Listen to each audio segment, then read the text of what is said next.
घटना चक्र, पूर्वावलोकन, सामान्य विज्ञान, जिसमें कि फर्स्ट चैप्टर है तरंग गति। तरंग गति से जितने भी प्रीवियस ईयर के आए हुए क्वेश्चन हैं अब तक के, वो इस प्रकार हैं।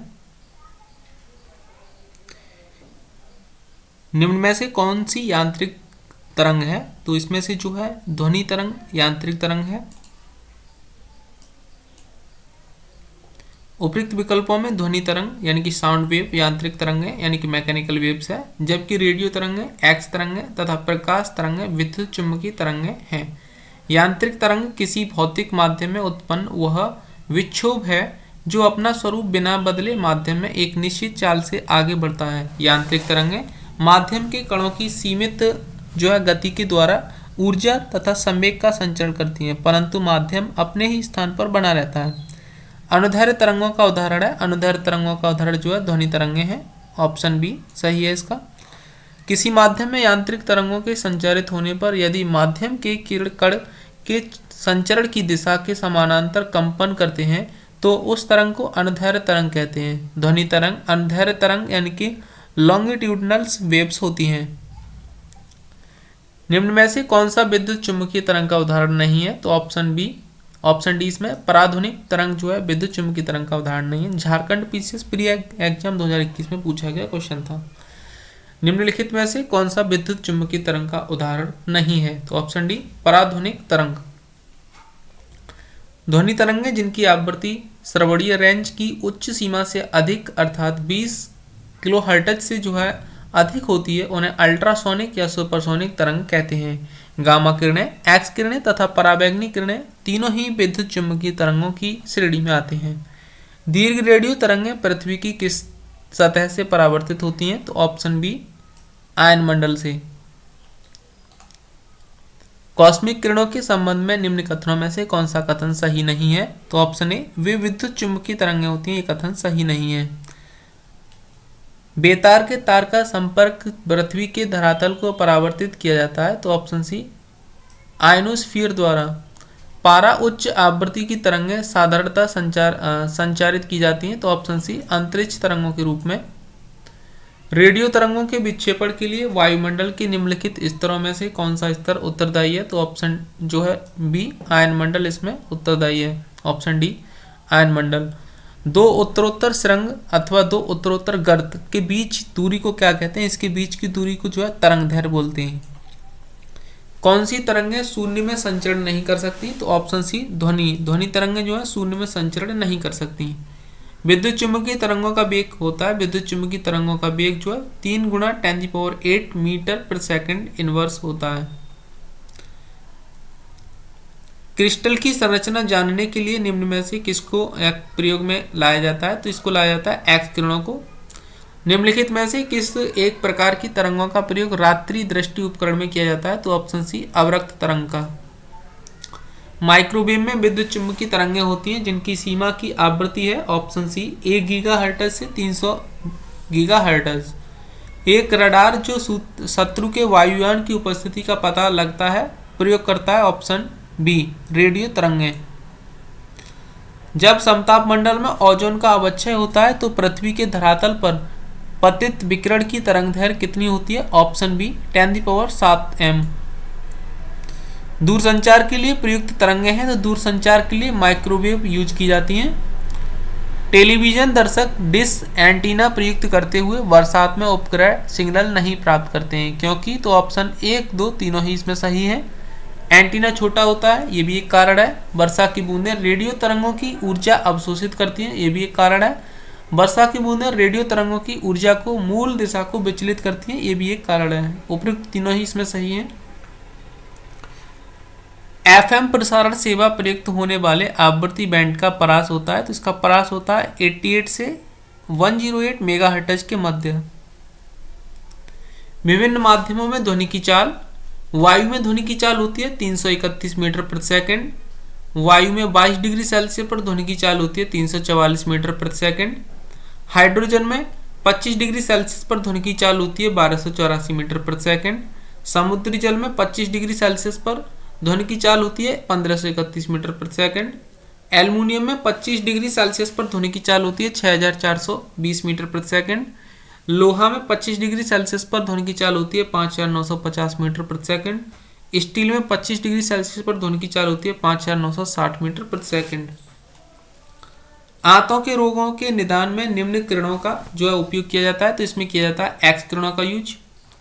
सीटी स्कैन करने में प्रयोग में लाई जाती है, तो सीटी स्कैन में एक्स किरणें जो है यूज की जाती हैं।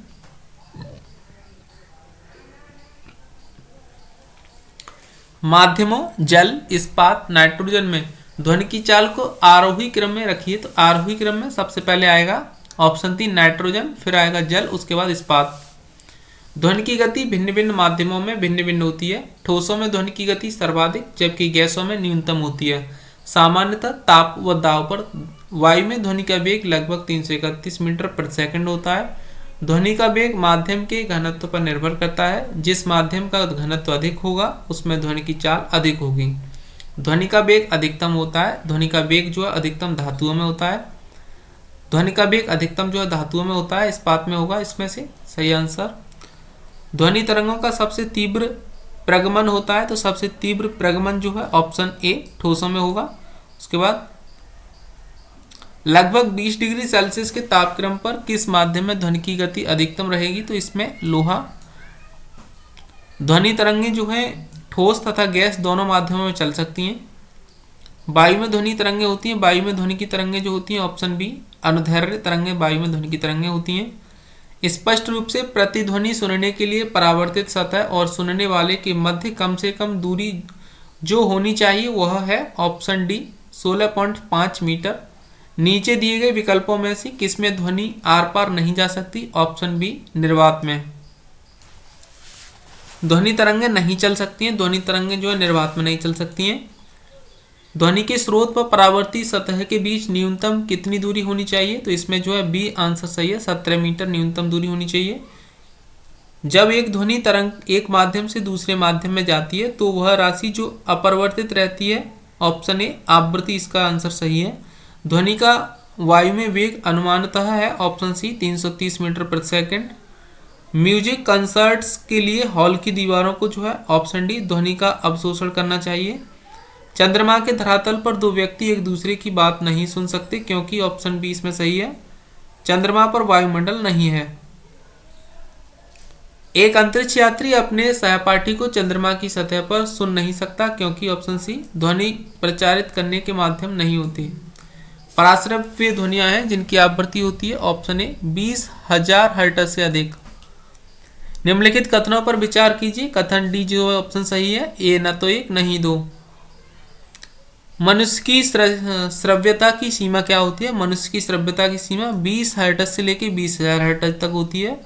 एक जैव पद्धति जिसमें पराश्रव्य ध्वनि का उपयोग किया जाता है वह है ऑप्शन ए सोनोग्राफी। चमगादड़ अंधेरी रातों में उड़ सकते हैं और अपना शिकार भी कर सकते हैं। इसका कारण है ऑप्शन डी वे पराध्वनिक तरंगें निकलते हैं और उन्हीं के द्वारा निर्देशित होते हैं। ऑप्शन 19 पराश्रव्य तरंगों के बारे में निम्नलिखित कथनों पर विचार कीजिए। ऑप्शन डी जो है सही है, सभी जो है विकल्प सही है इसमें। ये कीड़ों को नष्ट कर सकती हैं, ये कपड़ों से धूल हटाकर उन्हें साफ कर सकती हैं, इनका उपयोग बीमारियों के उपचार के लिए किया जा सकता है, ये स्वचालित दरवाजों को नियंत्रित कर सकती हैं। निम्नलिखित कथनों पर विचार कीजिए। ऑप्शन सी 1, 3 और 4 जो है सही है। हृदय अपस्रय आवृत्ति पर कंपन करता है। मेके संख्या ध्वनि की गति वर्धित करने के लिए प्रयोग में लाते हैं। ऑप्शन 4 पराश्रव्य ध्वनि की आवृत्ति 20,000 हर्ट्ज से अधिक होती है। डेसिबल किसे मापने के लिए प्रयोग में लाया जाता है, तो ऑप्शन सी वातावरण में ध्वनि को। पराध्वनिक जेट की उड़ान के कारण क्या होता है, ऑप्शन सी ओजोन लेयर में बाधा। डेसिबल इकाई का प्रयोग किया जाता है, ऑप्शन बी ध्वनि की तीव्रता जो है नापने में। डेसिबल इकाई का प्रयोग किसके मापन में होता है, तो ऑप्शन जो है सी ध्वनि की तीव्रता मापने में इसका यूज किया जाता है। जब दो लोग आपस में बात करते हैं तब कितने डेसिबल ध्वनि उत्पन्न होती है, तो ऑप्शन सी लगभग 30 डेसिबल ध्वनि जो है यूज की जाती है।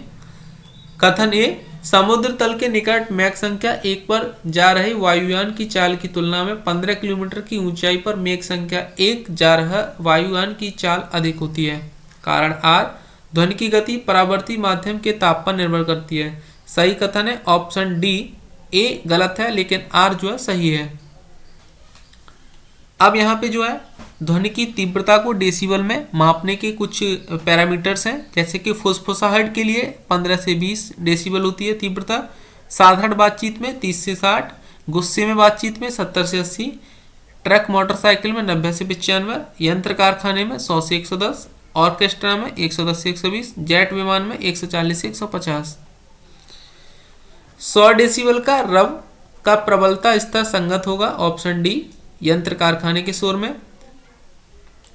विश्व स्वास्थ्य संगठन के अनुसार एक नगर के लिए सुरक्षित ध्वनि प्रदूषण स्तर है, ऑप्शन ए 45 डेसिबल। मनुष्यों के लिए शोर की सीमा करीब होती है, ऑप्शन बी 85 डेसिबल। किस स्तर डेसिबल से अधिक की ध्वनि हानिकारक ध्वनि प्रदूषक कहलाती है, ऑप्शन सी 80 डेसिबल। मनुष्यों के लिए मानक ध्वनि स्तर है, ऑप्शन बी 60 डेसिबल। एक मजदूर रेल की पटरी पर कार्य कर रहा था। एक लड़का कुछ दूरी पर अपने कान पटरियों पर रखकर जब एक मजदूर द्वारा की जाने वाली हथौड़े की आवाज़ को सुनता है तो उसे 2 बार आवाज़ें सुनाई देती हैं। इसका कारण है ध्वनि का वेग इस्पात में वायु की अपेक्षा अधिक है। ध्वनि तरंगों से संबंधित निम्नलिखित कथनों में से कौन सा कथन सही है, तो ऑप्शन सी जो है सही विकल्प है, केवल एक। जब हम ठोस से गैसीय अवस्था में जाते हैं तब ध्वनि की गति कम हो जाती है, ये कथन बिल्कुल सही है। जब सितार और बांसुरी पर एक ही स्वर बजाया जाए तो उनसे उत्पन्न ध्वनि का वेद निम्नलिखित में अंतर के कारण किया जाता है, ऑप्शन सी, केवल ध्वनि गुणता क्वालिटी के। एक सितार में निम्न किस प्रकार की ध्वनि तरंगें उत्पन्न होती हैं, तो ऑप्शन डी, अप्रगामी एवं अनुप्रस्थ। यूपी ARO प्री एग्जाम 2021 में पूछा गया क्वेश्चन था। एक सितार में किस प्रकार की जो ध्वनि तरंगें उत्पन्न होती हैं, तो अप्रगामी एवं अनुप्रस्थ ध्वनि जो उत्पन्न होती हैं। निम्न में से किसकी तरंग लंबाई सबसे अधिक होती है, तो ऑप्शन डी, रेडियो तरंगें। एक टीवी सेट को चलाने के लिए निम्नलिखित में से किस एक प्रकार की टीवी रिमोट नियंत्रण इकाई द्वारा जो है प्रयोग किया जाता है, तो ऑप्शन डी, रेडियो तरंगों का। कथन ए, अनुरणन विशेषज्ञता बड़े गिरजाघरों तथा अन्य बड़े भवनों में प्रतीत होती है। कारण आर, दीवारों, छत एवं धरातल से अपवर्त्य ध्वनि परावर्तन हो सकता है, तो ऑप्शन ए सही है। ए और आर दोनों सही है, आर ए का सही स्पष्टीकरण है।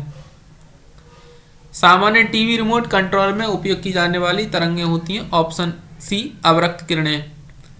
निम्नलिखित कथनों पर विचार कीजिए, ऑप्शन डी जो है न तो एक नहीं दो इसमें सही है। विस्तृत रूप से स्वांगिक स्वराक इसके जो है ध्वनि कहते हैं, ये बिल्कुल गलत कथन है दोनों ही। नेक्स्ट है, टेलीविजन के दूरस्थ नियंत्रण के लिए किस प्रकार के विद्युत चुम्बकीय विकिरण का उपयोग किया जाता है, तो इसमें जो है अवरक्त विकिरण का यूज किया जाता है। टेलीविजन प्रसारण में श्रव्य संकेतों को प्रेषित करने के लिए प्रयुक्त तकनीकी है, ऑप्शन सी, आवृत्ति आरोपण। निम्नलिखित में से कौन सा विद्युत चुम्बकीय विकिरण टेलीविजन के दूरस्थ नियंत्रण के लिए उपयोग में लाया जाता है, ऑप्शन ए, अवरक्त। एक रेडियो स्टेशन से 30 मीटर बैंड पर प्रसारण प्राप्त होता है। इस स्टेशन द्वारा प्रेषित वाहक तरंगों की आवृत्ति जो है 10 मेगाहर्ट्ज होगी। टेलीविजन ग्राही के दूरस्थ नियंत्रण में किस प्रकार की वैद्युत चुम्बकीय विकिरण प्रयोग में लाई जाती है, तो ऑप्शन सी, अवरक्त। जब टीवी का स्विच ऑन किया जाता है तो श्रव्य और दृश्य दोनों एक साथ शुरू होते हैं। कथन ए, रेडियो तरंगें चुंबकीय क्षेत्र में वंकित हो जाती हैं। कारण आर, रेडियो तरंगों की प्रवृत्ति जो है प्रकृति विद्युत चुम्बकीय है। ऊपर के दोनों वक्तव्यों में से कौन सा कथन सही है, तो ऑप्शन डी, ए जो है गलत है लेकिन आर जो है सही है। दूरदर्शन प्रसारण में चित्र संदेशों का संचार होता है, ऑप्शन ए, आयाम मांडुलन द्वारा। तो नेक्स्ट क्लास में जो है विद्युत धारा से रिलेटिव जितने भी क्वेश्चन है वो करेंगे। आज की वीडियो में इतना, धन्यवाद।